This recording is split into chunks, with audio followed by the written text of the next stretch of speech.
সামন্দের তলে ঢুলে পড়ে গেছে। তখন তো প্রথম সিদ্ধান্ত তারপরে দিয়ে দিয়েছিল। ঠিক আছে, ভাসিয়ে তো দেখো, দিয়ে ভাসিয়ে দেবো কেমন করে।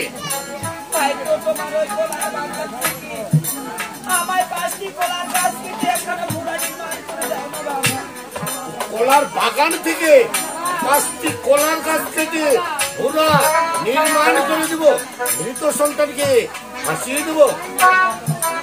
তুমি হয়তো জানো না মা, এই পদ্মা ছল করে কর্ণ থেকে ধর্মাজ্ঞান মহামন্ত্র চুরি করেছিল, 6টি পুত্রকে মেরেছিল, 12 বই 14 ডিঙ্গা ডুবিয়ে দিয়েছিল।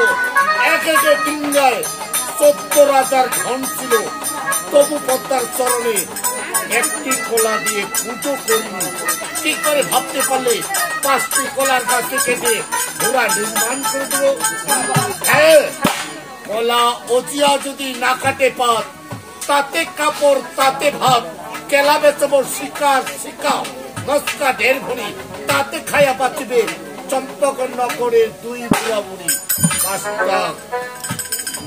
কলার গাছ তো ভুলের কথা, তোমার মতো নসতিকে আমি একটা ডেকুরা পর্যন্ত দিব না। কথাকার ছেলে থেকে কলার বাগান অনেক বড়। 6 পুত্র চলে গেছি, 7ম বারে লক্ষ্মীন্দর চলে গেছি। সেখানে যদি 5টি কলা গাছ কেটে দিই থেকে আমি কলা গাছের দারুণ শোক পাবো। হ্যাঁ, তাই আমি কি বলি জানো বাবা? হ্যাঁ বলো। ওই কলা বড় ধন নেবানে, তোর কলা বড় ধন। ওই জন্য বলেছে পুত্র তোমার লাগে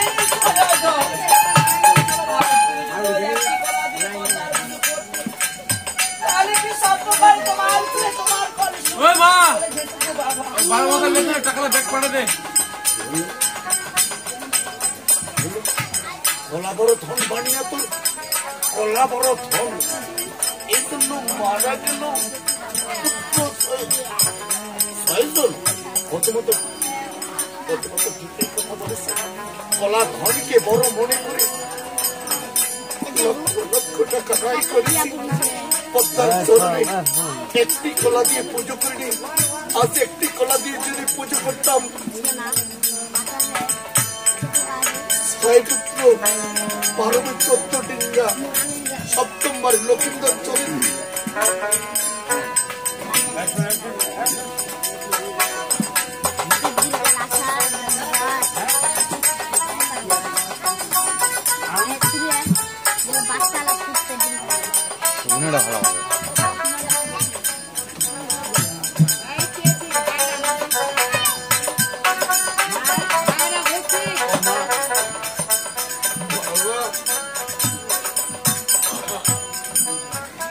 আজ আমাকে কৃপা করে দিস। হ্যাঁ, অসতী বলেছি, গালাগালি দিয়েছি, পারিস যদি পুরোটাকে একবার ক্ষমা করে দিস।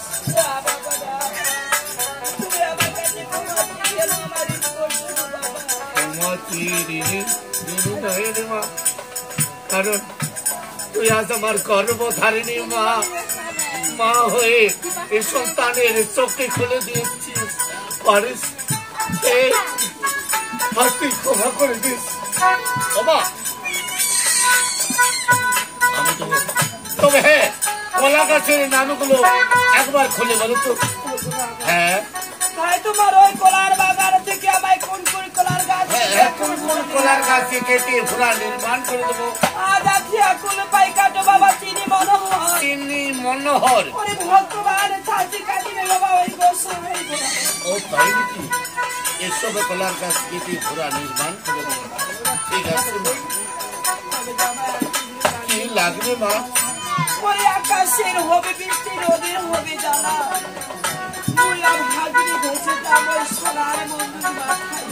মানে আলো বাতাসের হাত থেকে বাঁচার জন্য। ঠিক আছে, ওখানে